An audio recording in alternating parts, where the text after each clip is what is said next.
Eh bien, bon, on va faire un peu de travaux pratiques, en fait,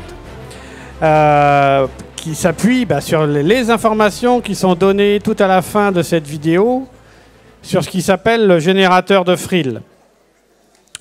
Donc, ce générateur, bon, c'est vraiment les derniers slides qui ont été présentés par Dan Willis, à partir des informations que Elena a recueillies de Jenan et Ridion.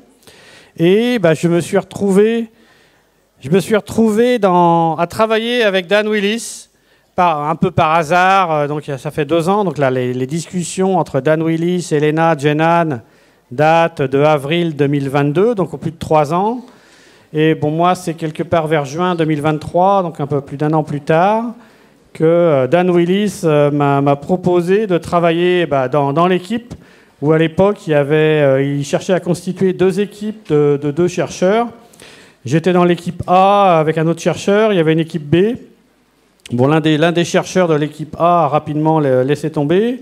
Je me suis retrouvé après remis avec l'équipe B, et puis un deuxième membre de l'équipe B, lui aussi, a fait un peu défaut.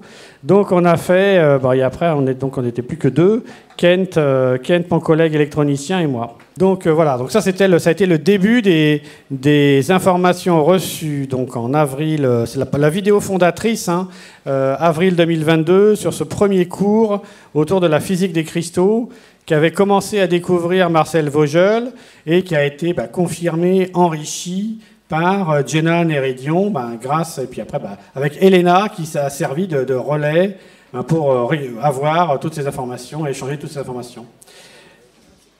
Et donc, c'est quoi ce fameux générateur? Et je viendrai après. Donc, alors, ce générateur, donc, il est exposé dans la vitrine. Donc, moi, j'ai travaillé depuis 2 ans, déjà à essayer de comprendre et décoder ce que nous enseignent nos camarades là-haut, parce que même pour moi, c'est compliqué. Donc, j'imagine que pour vous, ça doit être un peu dur aussi. Donc, je dois m'accrocher aussi, je vous avoue. Je dois m'accrocher dès que ça parle de géométrie sacrée, de tétraèdre, d'octoèdre. Bon, c'est pas simple. Mais donc ce fameux générateur, ce générateur de frill, et j'expliquerai ce que c'est le frill après, ou ma compréhension du frill, ce générateur, il est exposé dans la vitrine là, qui est dans le hall, derrière, où on a cherché à répliquer ce que nous dit Jenan.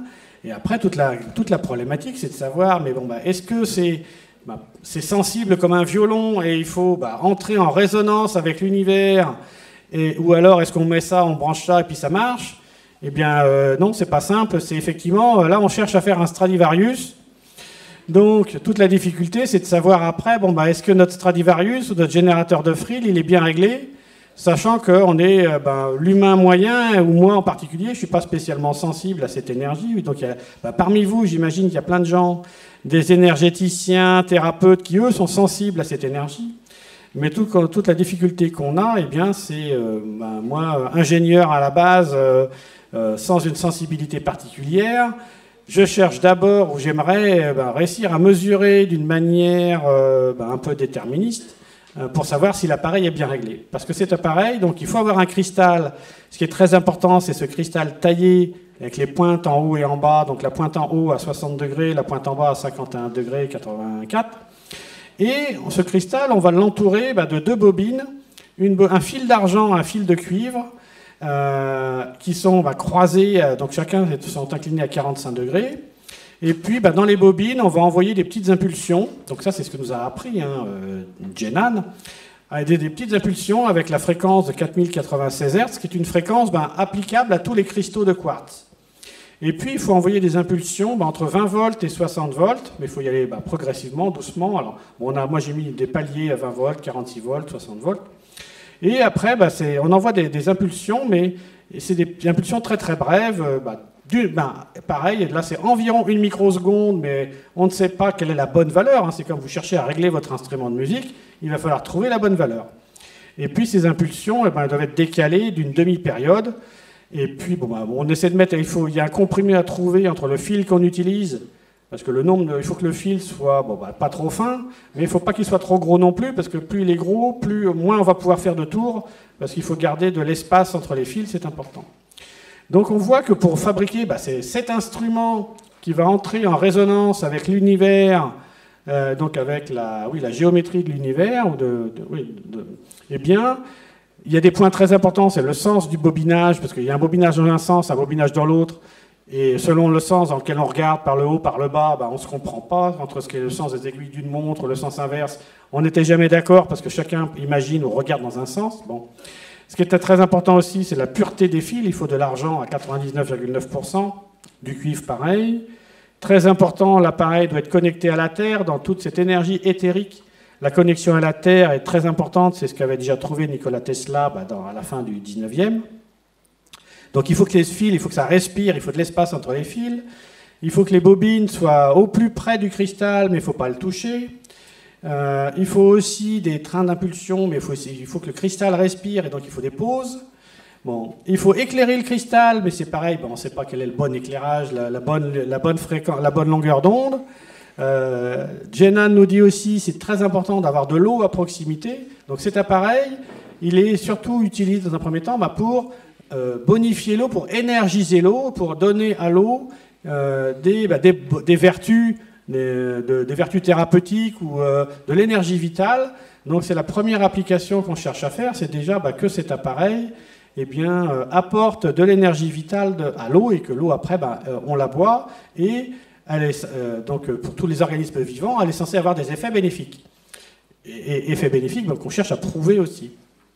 La notion de la présence d'un pyramidion est aussi, selon Jenan, importante ou a un effet aussi complémentaire.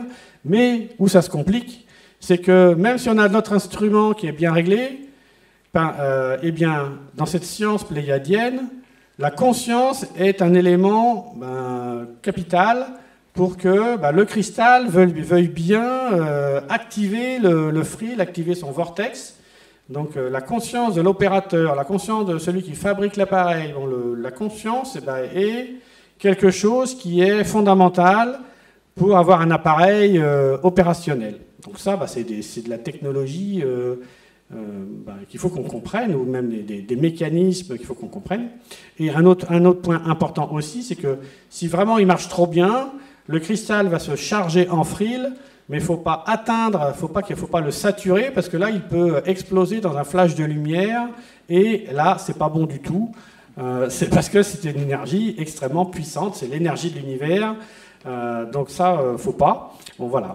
Donc il faut déjà. Donc voilà l'appareil, donc tel qu'il est. Voilà les principes de base. Et après, il va falloir comprendre. Voilà. Dans un premier temps, c'est surtout moi des énergéticiens qui sont dans l'équipe ou qui participent avec moi, ou comme Alexandre qui est venu sur scène aussi.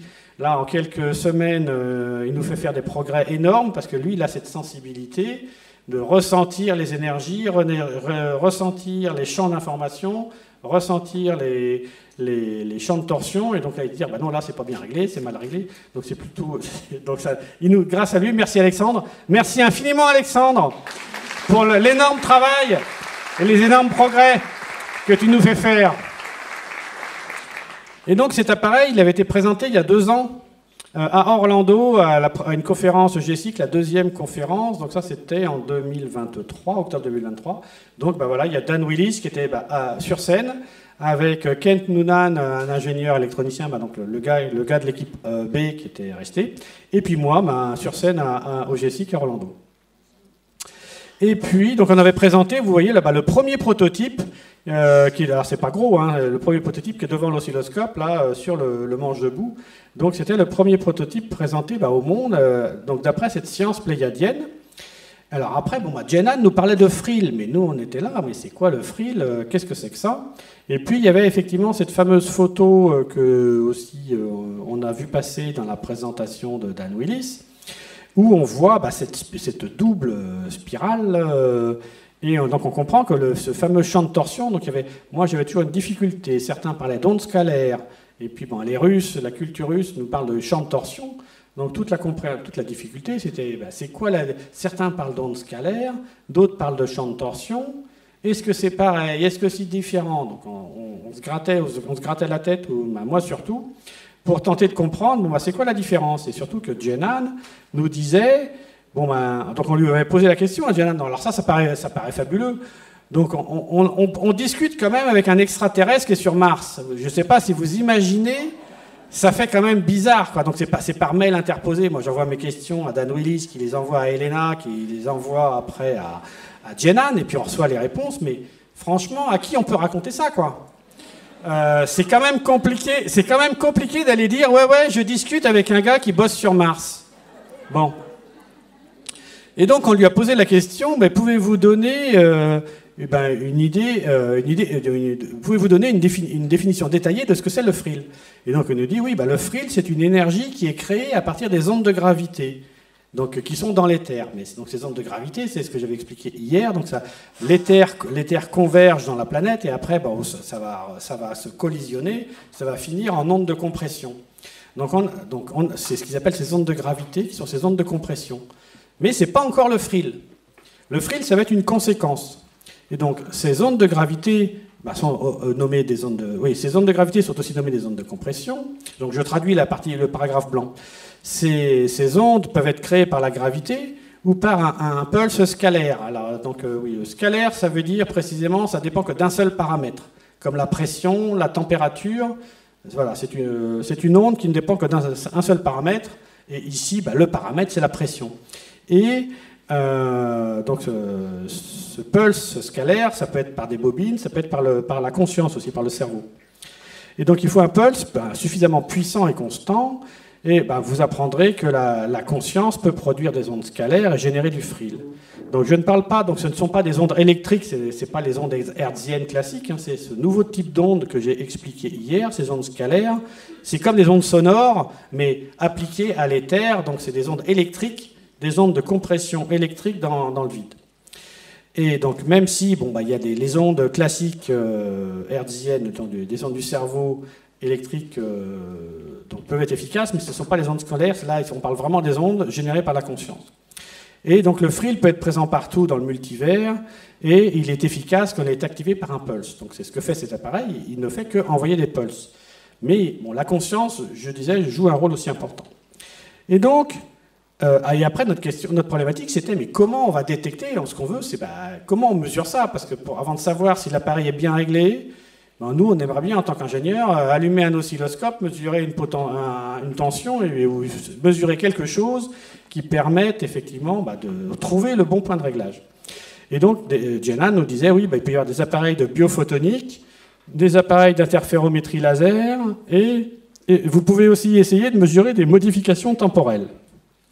Bon. Eh bien, donc déjà, je vais vous expliquer comment une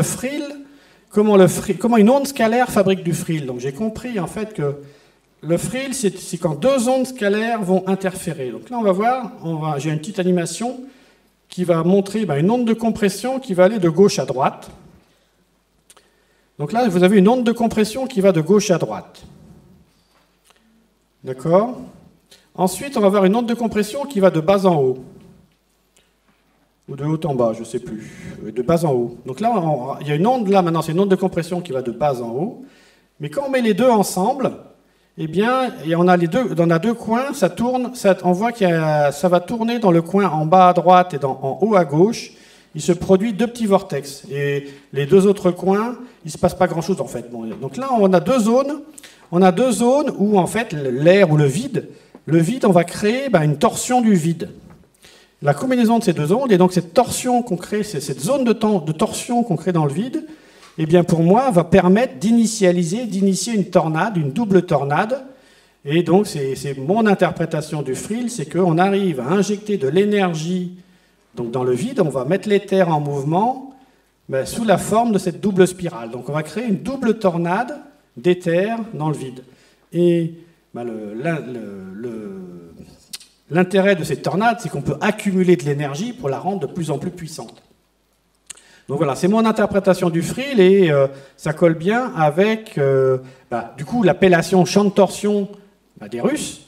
Comment une onde scalaire qui, elle, est plutôt plane, va, avec une deuxième onde scalaire, générer cette onde hélicoïdale, donc cette double hélice. Et là, moi je comprends du coup beaucoup mieux cette appellation champ de torsion. Alors du coup, après, j'ai voulu tester des choses déjà sur le vivant. Donc en revenant de Valsoyo l'année dernière, je me suis dit, bon, ok, je vais commencer. Alors, pareil, le générateur que j'avais exposé l'année dernière, il était qu'à 9 volts, alors que Jenan voulait au moins du 20 volts, mais moi, j'avais pas mieux que 9 volts. Mais je voulais quand même tester, bon, est-ce qu'on arrive à des résultats sur les plantes. Alors, j'avais acheté 2 pots de menthe, et puis je me suis amusé à arroser avec de l'eau qui était passée dans le générateur, un des pots, et puis avec de l'eau, la même eau, mais pas passée dans le générateur, sur plusieurs jours. Alors l'expérience n'a pas duré longtemps. Alors moi j'ai le minutaire qui me cache la première date, mais c'est pas grave, je la vois pas trop, moi la date là-haut, juillet 24, peut-être 24 ou 25 jours. Bon, 24. Et donc j'ai commencé le 24 juillet, première photo. 31 juillet, on voit que le pot arrosé de fril, il a l'air de se porter quand même un peu mieux que le pot avec de l'eau normale. Et puis manque de chance, 4 août, là je vais voir mes pots de menthe, et le pot de menthe arrosé de fril complètement bouffé. Il y a des insectes qui ont bien apprécié la menthe arrosée au fril. Le pot s'est fait totalement bouffer, donc vous avez une photo zoomée en bas à gauche, là, alors que le pot à droite, alors lui, nickel, hein, il n'avait rien, hein, ils n'en ont pas voulu. Mais, donc la menthe devait être bonne. La menthe devait être bonne, et puis voilà, bon, ça a été l'arrêt de cette expérimentation, mais donc j'ai constaté un effet, c'est que ça a bien plu à certains insectes. Donc c'était quelque part un effet positif, même si du coup ma menthe, la pauvre, elle n'a pas duré longtemps. Donc après, moi, ce qui m'intéressait, c'était plutôt l'interférométrie laser, parce que c'était ce que je voulais.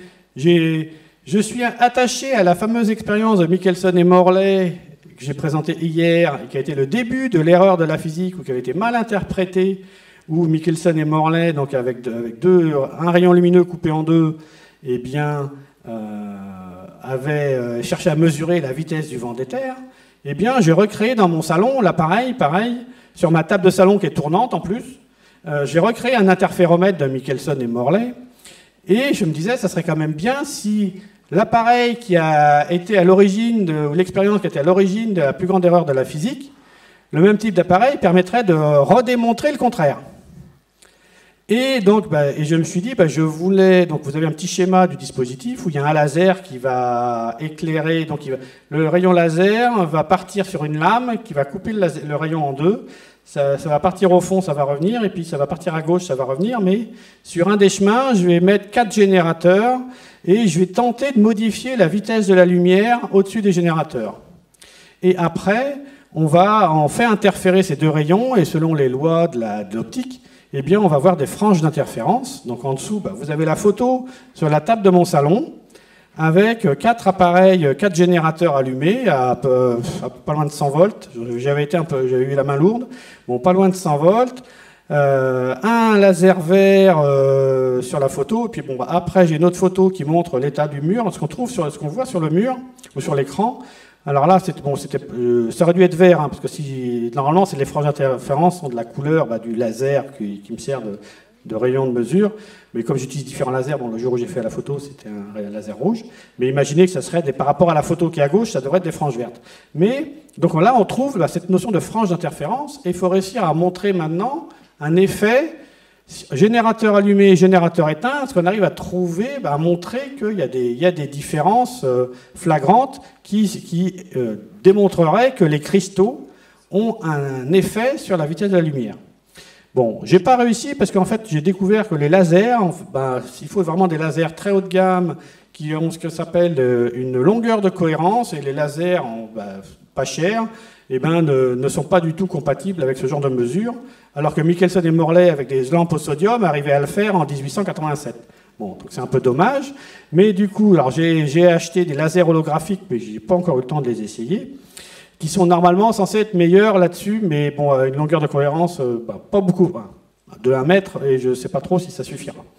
Et donc, je suis passé à j'ai eu d'autres idées depuis, parce que j'ai découvert, il n'y a pas très longtemps, ce livre, Fantastique recherche parapsychique en URSS. Donc on a vu à quel point, avec ce qu'a commencé à nous expliquer Alexandre Rusanov hier, à quel point les Russes, eux, ont de l'avance sur toute cette science de l'information, c'est toute cette science de la conscience, la science des ondes scalaires.